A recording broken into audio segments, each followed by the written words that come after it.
ইনি হলেন আমাদের পাড়ার সেই মিনু পিসি, মুখটা দেখুন সারাদিন বিরক্তির।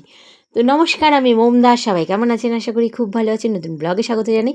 সো বন্ধুরা, আজকে আমি যাচ্ছি আমাদের দুর্গা মন্দিরে। আজকে রয়েছে দুর্গা অষ্টমী, তার জন্য চলে এসেছি দুর্গা মন্দিরে। এই যে আমাদের দুর্গা মন্দিরটা রয়েছে, আর এই দেখুন এই যে দুর্গা মন্দির মাঠ, এখানে কিন্তু ছোটোবেলায় আমরা অনেকটা সময় কাটিয়েছি একসঙ্গে বন্ধুবান্ধবের সাথে।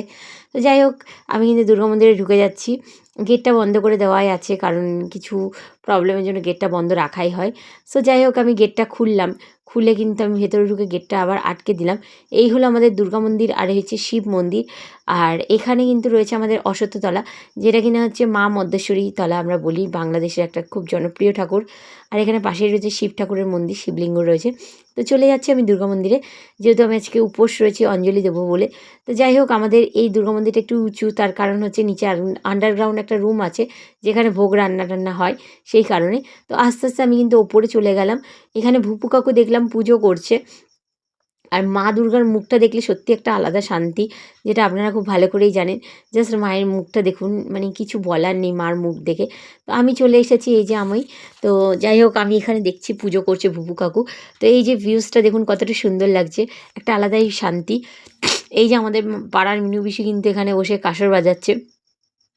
ওনার মুখটা কেন যে সারাদিন বিরক্তি থাকে জানি না। সারা রাত ধরে লোকের গাছের ফুল চুরি করে, সারাদিন লোকের গাছের ফুল চুরি করে, তার সত্ত্বেও ওনার মধ্যে একটা বিরক্তি ব্যাপার, মানে কিছু বলার নেই। ওনার জেলায় একটা ফুলও নাকি লোকের কাছে থাকে না, একটা বেলপাতাও লোকের কাছে থাকে না। এটা আমার শোনা কথা, আমি জানি না। জাস্ট জুম করছি, মুখটা দেখুন কেমন করে তাকাচ্ছে লোক দেখে। আমরা চলে এসেছি কিন্তু অঞ্জলি দেওয়ার জন্য। চকলেট এই যে চলে এসছে, চকলেট এসে বলে পিপি বলে চকলেট আমার কোলে বসে অনেকক্ষণ ছিল, তারপর চলে এসছে নিচে। তো এই যে আমি ওর মাকে বললাম, দেখ ও কিন্তু নিচে চলে গেছে। ওর মা কিন্তু আবার দৌড়ে গেছে, এখানে সবাই বাচ্চারা খেলছিল। এই যে ওর মা ওকে আবার ধরে নিয়ে এসেছিলো ওপরে। তা ও কিন্তু আস্তে আস্তে কিন্তু ও আসবে না আসবে না, সেই জোর জবরদস্তি জুতো খুলিয়ে কিন্তু ওকে লিটারেলি টেনে নেওয়া হলো ওপরে। এবার কিন্তু দেখুন, ও কিন্তু এখানে প্রসাদ, ওকে বলা হলো তুই যা খুশি নিবি নে। ওর মতো করে প্রসাদ নিয়ে নিয়েছে, এখানে প্রসাদ দেওয়া হচ্ছে। এখানে ক্ষমা কাকিমা প্রসাদ বাড়ছে সবার জন্য। আমিও প্রসাদ নিয়ে নিয়েছি, মিনু পিসিও রয়েছে। আর এই যে প্রসাদটা পাওয়া কিন্তু একদম ভাগ্যের ব্যাপার। চকলেট আমার কোলে বসে পড়েছে প্রসাদ খাবে বলে, দুষ্টুমি করছিল, তারপর প্রসাদ খেয়ে তারপর আমার কোলের ওপর শুয়ে পড়লো, আবার দুষ্টুমি করছিল। আমাকে দেখে কিন্তু খেলতে চায় একটু। তারপরে কিন্তু এই যে প্রসাদ নিয়ে নিয়েছি মার জন্য। এবার আস্তে আস্তে কিন্তু মন্দির থেকে আমি বাড়ির উদ্দেশ্যে যাচ্ছি।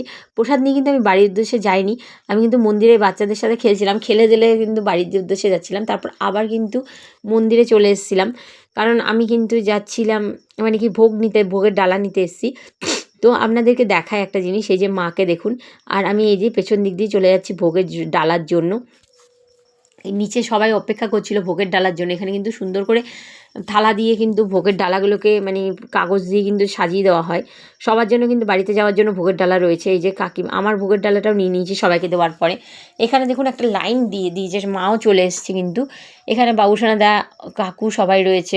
এখানে কিন্তু এই যে মা দুর্গার ভোগের থালা, তো এটা হচ্ছে ভোগ দর্শনে শুনেছি দুর্ভোগ কাটে। আর এটা মায়ের অষ্টমী পুজোর ডালা। ভোগের প্রসাদ মানে জাস্ট অমৃত, কিছু বলার নেই।